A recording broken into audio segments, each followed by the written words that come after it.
Hi YouTube, Chris here from IELTSadvantage.com. Hope that you're all doing well. And in today's lesson, we're going to look at the 6 key aspects of IELTS pronunciation. So this isn't just for people doing the IELTS test. Anyone hoping to improve their pronunciation, this video will be very, very valid. We're going to show you why these things are important, what they are, but most importantly, how you can practice them at home by yourself for free. Also, I know a lot of teachers watch this. I'm going to show you how you can use this or practice these with your own students in your own classroom. Okay, so there's 6 things here, but the most important one is number 1. Okay, so individual signs, the individual signs of English. So why is this important for the IELTS test? So the simplest way to think about this is, can the examiner understand what I'm saying? Okay, why is that important?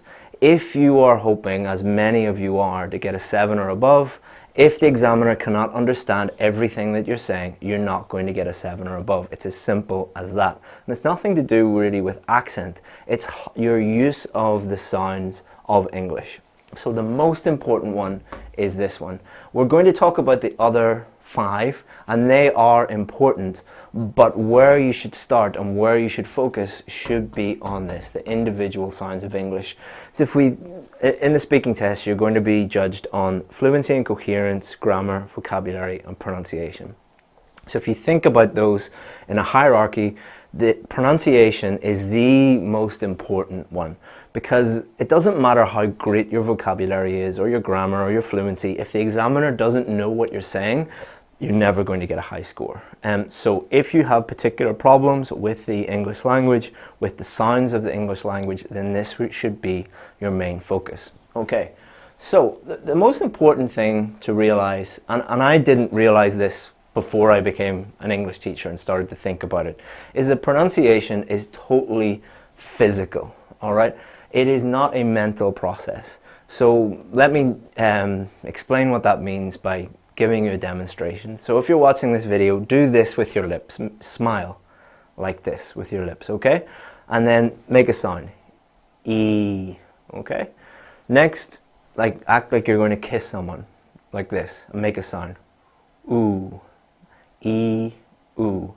Now, can you say ooh by smiling? It's impossible to do. Can you say E by doing this? Ooh, you can't. It's really, really, really difficult. And that is a demonstration of that it is a physical process, all right? Just like learning any physical skill, like, chopping something up or kicking a ball or riding a bike, it's exactly the same.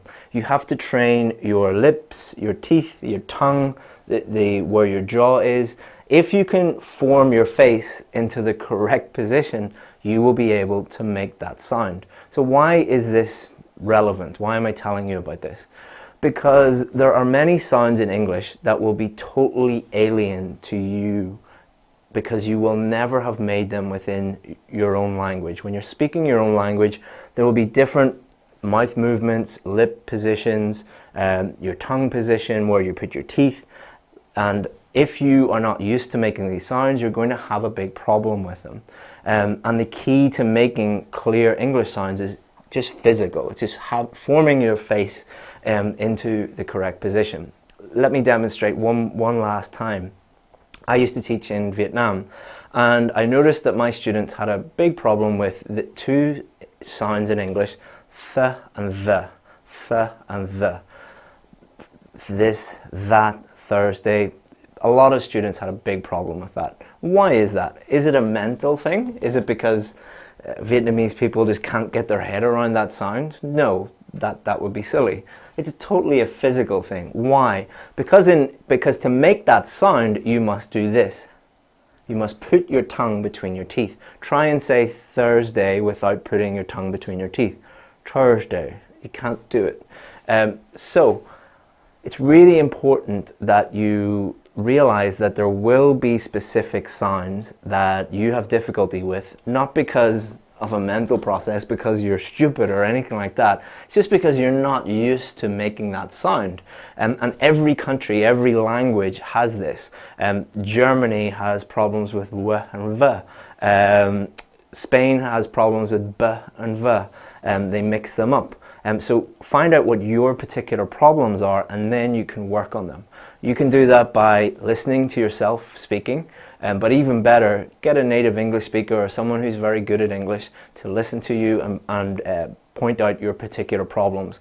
You can also Google your language and what particular pronunciation problems you have. So if you put Vietnam English pronunciation problems, you'd get all, the th and the, and then you can work on those. So the first step in order to learn how to do these or improve these or practice these at home is familiarizing yourself with something called the phonemic chart. The phonemic chart, you might have seen this in hopefully you'll have seen this in the classroom that you're learning English in. It looks weird, all right? It's full of weird symbols, but it's every single English sound represented by a symbol. When I first saw this, when I first started learning how to teach English, it was a bit intimidating. You probably will feel the same. But it's really important that you do get used to it, because it is extremely useful for pronunciation. And also, if you're learning new words, new vocabulary, and you notice when you look it up in the dictionary, there'll be how the word is spelt. And then beside that, there will be normally something like this, where it will say bean, but then there will be these symbols to show how it sounds phonetically. So get used to learning new words in that way, and get used to the phonemic chart. The best phonemic chart online is the British Council's. It's the British Council Interactive Phonemic Chart, and you can click on each sound and hear how it sounds. It's really, really good. Just Google phonemic chart. It's normally at the top of the list in Google. Another really good website and app, I think the app is $2.99, but the website is free, is Sounds of Speech. Sounds of Speech is amazing for pronunciation, because what it does is it shows you a diagram of the human head. It's like it cuts the human head down this way, and it shows you the position of your teeth, your mouth, the tongue, exactly the position that it needs to be in to make those sounds. So if you're having a problem with particular sounds, go to Sounds of Speech and you can work on that. And again, it's just a matter of practice. Like practicing any skill, you need to do it in the mirror at home, so you won't feel conscious about making mistakes, and just keep practicing those sounds and focus on the ones that are the biggest problems for you. Another great website is howdyousay.com. It's very simply, you type in a word. If you're unsure about the pronunciation of that word, hit the button and it says it back to you. So if you familiarize yourself with the phonemic chart, use Sounds of Speech and How Do You Say, make this part of the process of learning new words. So when you're learning new vocabulary, I encourage all of my students to have, so basically, a book like this. So just doesn't have to be a red, nice like notebook like this, but any notebook with blank pages, new words at the top, write the new word, and part of the recording process is putting how it sounds phonemically, so that you can review those words and focus on the pronunciation. And if you understand the pronunciation, normally it helps you remember the word and use the word better if you have worked on the pronunciation. It's a really good way to move the word from your short-term memory into your longer-term memory, especially if you're reviewing it. Okay, so do that. Next, we can focus on the other things. Now, when I'm working with my students, I mention these things: word stress, sentence stress, weak sounds, connected speech, intonation. I talk about them collectively as higher level pronunciation features. The reason why I call them higher level pronunciation features is these are the pronunciation features that you should be working on if you're hoping to get like a band 8, band 9. Basically, you sound more like a native English speaker. You sound more natural when you're speaking. Native English speakers use these innately. They use these naturally without even thinking about them. English learners will struggle until they get to a level of mastery. So you should incorporate these in, I think, as early as possible. But again, focus on this first, but make these part of your daily process of learning new words, learning new phrases, learning English in general. Just being aware of these is huge. So this lesson is mostly just raising your awareness and helping you incorporate this into your English learning and helping you practice at home. So let's talk about each of these. So word stress. Every word has a certain number of syllables, all right? Photo, 2 syllables. Photographer, 4 syllables. Photographer. Photographic has 4 syllables. But within words, at least 1 syllable, sometimes multiple syllables are stressed. They're emphasized. So if we look at this one, photo, 2 syllables, first one is stressed. This one, photographer, the second one is stressed. Photographic, the third one is stressed. So why is this important? So my wife is from Vietnam. She's an English learner. She's very, very high level right now. But one of the common mistakes that she makes, and most English learners make, is she says, photographer. All right, shall we get a photographer for our son's birthday? All right, and I know exactly what she means, but it just sounds strange to a native English person's ear because we've heard it our whole lives as photographer. But she says it's slightly different, so it's like, that sounds a bit strange. So in order to sound more like a native English speaker, in order to sound more natural, you should be trying to stress the correct syllable within a word. Now, does this mean that you should go back and, like work on every single word you've already learned? No, don't stress out in that way. Again, as part of your vocabulary learning process, when you learn a new word, underline the stressed syllable. When you review that word, emphasize that syllable, and that will help you remember it, will help you say it correctly. So that's word stress. Sentence stress is a little bit different. Sentence stress is about the syllables or words that are stressed within a sentence, all right? And this is really important for meaning, all right? Because it can change the meaning of a sentence. We're going to look at that with this one. But it can also emphasize meaning words. So it can emphasize the words that you want the listener to pay attention to. So, and this is also a really good way to understand sentences and understand the words that are within a sentence. So let's look at this one. Meet me at 9 p.m. at the cinema in Belfast. Meet me at 9 p.m. at the cinema in Belfast. So which words were stressed? So I've underlined them already. So you should know these. So 9 p.m. cinema, Belfast. Why did we emphasize these words and not emphasize at or in? Why did we not do that? Why did we not emphasize the preposition here? Why did we emphasize the noun and the place and the time? Well, many of you are probably get the right answer. These are the important words in the sentence. But a better way to think about them is they are the content words. They are the meaning words. They are the words that actually provide meaning to the sentence. So if I said to you, 9 p.m. cinema Belfast, 9 p.m. cinema Belfast, or if I sent you a text message, 9 p.m. cinema Belfast tomorrow, would you know what I mean? Yes, you would know exactly what I mean. Let's meet up at 9 p.m. at the cinema in Belfast tomorrow.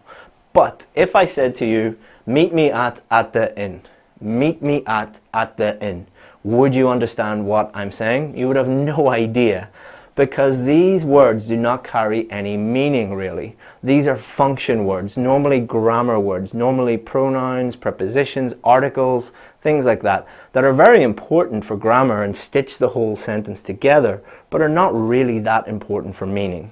That important. Doesn't mean they're never important, but these words, these meaning words, these content words are normally much more important for the meaning of the sentence to be conveyed. So these are not always, not 100%, but normally the words that are stressed within a sentence are the important content meaning words. So it's a great way to understand sentences, to understand English, to understand stress. A lot of students that I've worked with, that has been an aha moment. Oh, okay, that's how it all works. It helps them understand the whole language and how English sounds and how they use English. So it's a good way to think about it. Next we have something called shifting stress. All right, shifting stress is how shifting the stress from one word to another, changing the stress from one word to another, can change the whole meaning of a sentence. So how would you naturally say this sentence? Which word would you normally emphasize? So normally we would emphasize this: I love your mother's cooking. So what does this mean? I love your mother's cooking. It means exactly what it says. I really love your mother's cooking. But if I change the stress from love to I love your mother's cooking. I love your mother's cooking. So that's changing the whole meaning of the sentence. It's not saying I love your mother's cooking, it's saying I like it, not no one else. All right, not your mother, your father, anyone else. I love your mother's cooking. Let's change it again. I love your mother's cooking. What does that mean? I love your mother's cooking. So not your father's cooking, not your sister's cooking, not your brother's cooking. I love your mother's cooking. If we change it again, I love your mother's cooking. I love your mother's cooking. So it means cooking, not another activity. And we'll leave it there. All right, so sentence stress is important because it emphasizes important words, but it can also change meaning. So it's important for not only the IELTS test, but if you're hoping to move to an English-speaking country or just become a better speaker of English, then it's really important that you incorporate that into your learning. How can you do that at home or in the classroom? Use something, and we'll talk about this a lot, for sentence stress, weak sounds, connected speech, intonation, something called micro-listening. I used to do this in nearly every single class. Students love it, and it really does help them. Instead of listening to a 2-minute clip, or listening to a 5-minute part of a TV show or movie or something like that, listen to one sentence or part of a sentence or 2 sentences. Listen to it multiple times. As you at home, as a student, write it out.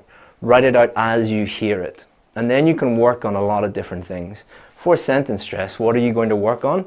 Write that sentence out and underline the emphasized, the stressed syllables or words, and then think about why they stressed those syllables and not other syllables. Was it because it was a content word that they want to make sure that you understand that this word carries meaning and is important?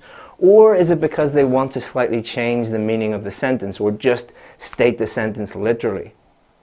Do that in class as a teacher and get students to talk about it and talk about the different meanings and talk about the stress. It is a really, really good activity and students like it.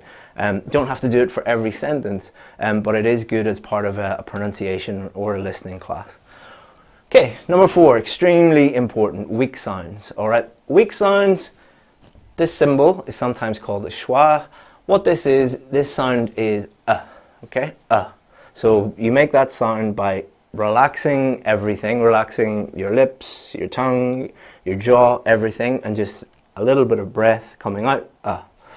Why is this important? It is the most common sound in the English language. So if you listen to an English movie tonight, you will hear this sound more than any other. You probably will not pick up on it though. And it's really important because how someone says something in English is very different to how it might be said by someone learning English, because they've learnt English in a very formal way. By reading, by looking at grammar, by listening to textbook English, and real English does not sound like that. So let me demonstrate. So an English learner, if we looked at each of these words, if we looked up each of these words in the dictionary, and we looked at how they are said phonetically, how are they going to sound? Have you been watching the World Cup? So if I went down to my local pub tonight and I said, have you been watching the World Cup? They're going to think that I've hit my head on something, because it sounds very, very, very strange. But many English learners will speak in that way, that robotic, formal, saying every single word exactly how it's phonetically in the dictionary. How does a native English speaker say that? Have you been watching the World Cup? Have you been watching the World Cup? So I'm not just saying that really, really quickly, have you been watching the World Cup? If I say it slowly, have you been watching the World Cup? It's It's not about saying it quickly or slowly. It's about the actual sounds changing. All right. So let's look at how they sound. You, ooh. So the vowel sound is ooh, but it changes to this weak sound, yeah. Been, all right, e. So we don't say that very long vowel sound. We're going to shorten it. Been. So we're changing been to bin. The, we're going to change the to the. All right. Have you been watching the World Cup? So this is one of the reasons, A, you find it difficult to understand what native English speakers are saying. So it's very important for listening, but it's also a reason why you do not sound more like a native English speaker. You still sound like like an intermediate, upper intermediate English learner, and there's nothing wrong with that. It's all part of the process. But for many of you, you want to sound more native, or you want to sound more natural. Learning weak sounds, incorporating that into your English learning is really, really important. So how do you do this? Micro listening, write out one sentence, find the weak sounds. When you're learning a new phrase or when you're learning a new function in English, try and pick out the weak sounds. Listen to a native English speaker and try and pick out why they shortened those sounds and try and incorporate that into your own language. Number 5, extremely important, connected speech. Again, so how a pre-intermediate, intermediate English learner sounds and how a native English speaker sounds is completely different. And one of those reasons is connected speech. So imagine you come to London and it's your first weekend and you want to get a date, you see a nice girl or a nice guy, and you say, do you want to go to the cinema? All right, highly unlikely you're going to be going to the cinema, maybe alone, but one of the reasons is people do not sound like that. All right, I would not say to my wife, do you want to go to the cinema? What happens is we join sounds together, we connect sounds together. Sometimes we connect them together, sometimes it even changes the actual sound. So let's have a look at this. Do you want to go to the cinema? Do you want to go to the cinema? So that sounds like a different sentence. Do you want to go to the cinema? Do you want to go to the cinema? All right, do you have to be able to sound like that immediately? No, but you should be thinking about it. You should be working on it. So what happens? So many things happen in this very, very simple sentence. This was one of the things that I did with my students. A, students loved it, but B, you could take one very, very, very simple sentence and get a whole lesson out of it in terms of pronunciation.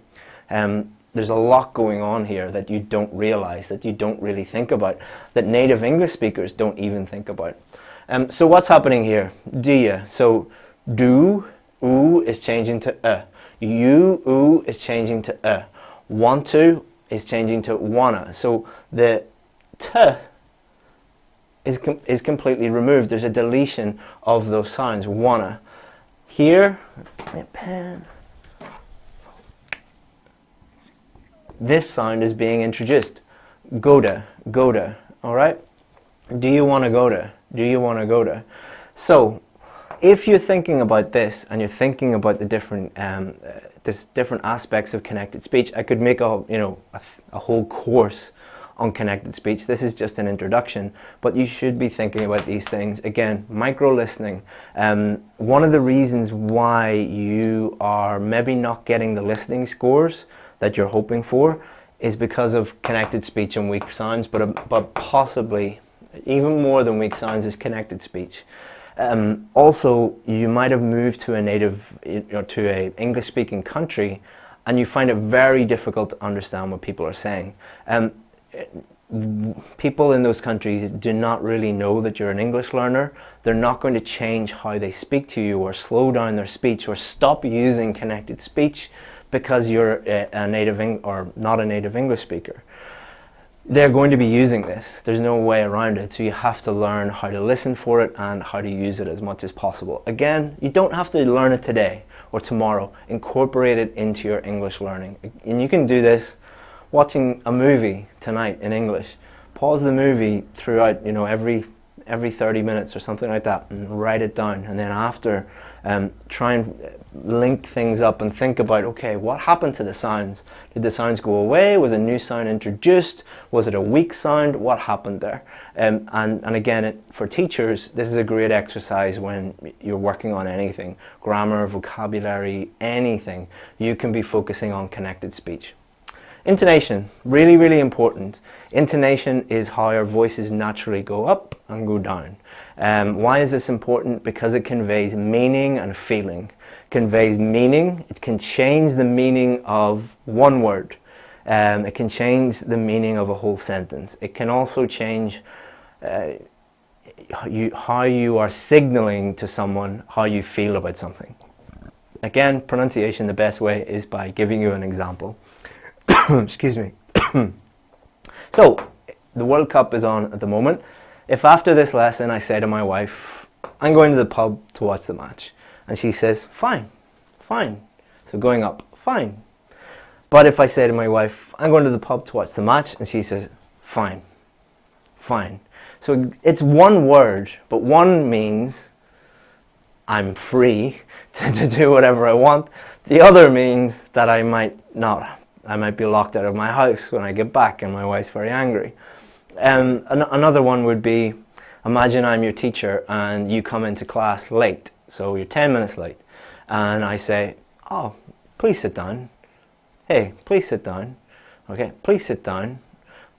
Then now think about it differently. Imagine you come in late and I say exactly the same words, but in a different way, a different intonation pattern.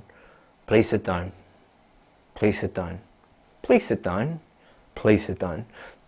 One means, I'm happy that you're late, I understand, there's no problem. The other means, why are you late? I'm not happy about this. So, can change meaning and signals how you feel about something. This is a tricky one because it takes quite a long time to learn. My little boy, he's nearly 4, and he's fluent in Vietnamese and English. And his intonation is amazing. I think it's because Vietnamese is a tonal language. There's so many different tones. Intonation is very, very important. And English is also, intonation is important, but in a very, very different way. So he learned how important it was, but how did he learn intonation? We didn't give him intonation classes or correct him on his intonation. He basically just listened to his mother and her family, listened to myself and my family, listened to our intonation, tried it, didn't care if he made any mistakes, and just kept failing and trying, failing and trying. Same with intonation here. How can you improve this? 2 ways, one long-term, one short-term. So long-term, a really good way to improve your intonation is mimicking. I don't recommend mimicking, which basically means copying, in any other part of the IELTS test. All right, don't think that I'm endorsing copying or mimicking or anything like that. But for the purposes of intonation, it is extremely powerful. I had one student and he loved watching Game of Thrones. So, he really needed to work on his intonation. And I said, who's your favorite character? And he said, Jamie. And he said, okay, when you're listening to Jamie, pause it and then mimic his intonation. Try and say the sentences in exactly the same way that he did, focusing on intonation. And think about why he used that intonation and try and do that. Within about 3 months, he watched a lot of Game of Thrones. His intonation had improved immensely. Does that mean you have to watch Game of Thrones? No, other TV shows are available. It doesn't really matter. But what you should be doing is being aware of intonation, picking it up, and trying to incorporate that into your English learning. A short-term solution for the IELTS test is many students go into the speaking test and they're either so bored that their intonation is extremely flat. How do you indicate that you're really bored? If my wife said, do you enjoy this? She's watching X Factor. Yeah, it's really good. Yeah, it's really good. Very flat intonation. So in the IELTS test, you'll get students that are really bored and they don't really care that they're there, and they'll speak with very, very, very flat intonation. You'll also get students who are petrified. really scared, really nervous, and speaking like robots. How do robots speak? Hello, my name is Chris, and I am from like in that way. So a short-term solution to intonation in your IELTS test is sound like you want to be there, that you are enthusiastic about talking about those topics, even if they are extremely boring, and speak to the examiner naturally, like you're speaking to a friend or a colleague, and your intonation will naturally improve. Does that mean the short-term solution is the only thing you should be doing? No. If your goal is to sound more natural and more like a native English speaker, you should be working on intonation long-term. That's basically it. As I've said, I could make a 6-hour video all about this, a 2-hour video about this, and a 4-hour video about this. We're just touching upon everything, and we don't have time to go into all of those things. But the main things that you should get from this lesson are raising your awareness about all of these things, and then knowing that you should be incorporating these in to your daily English preparation, whatever you do. And number 3, if you're a teacher, try and incorporate more of this stuff into your lessons, because most English teachers do not focus enough on pronunciation. Some do, most don't, and it's very fun. Pronunciation is a really fun way to interact with students. Students love it. Makes your lessons so much better if you incorporate some of this stuff, and it's as easy as listening to one sentence and marking the weak sounds in the connected speech and the sentence stress and the intonation, working on that, talking about why that is, creates a really interactive class. So that's pretty much it, guys. That was a long one, so I'm not going to take any questions. Also, the World Cup match is starting in about soon, and I need to speak to my VIP students before I start watching any football today, because they need my help. So if you've enjoyed this, if you Google IELTS pronunciation, there is a guide that free guide that I've created on my website. So if you just Google IELTS pronunciation, you'll see IELTS Advantage at the top, or hopefully near the top of the Google results. So if you want some links that are there, or you want some extra help, go and have a look there. But really, it's about doing. You can't learn pronunciation, all right? You have to do pronunciation. You can't read a book about pronunciation and then be automatically speaking like you're from, Ireland or the UK or America.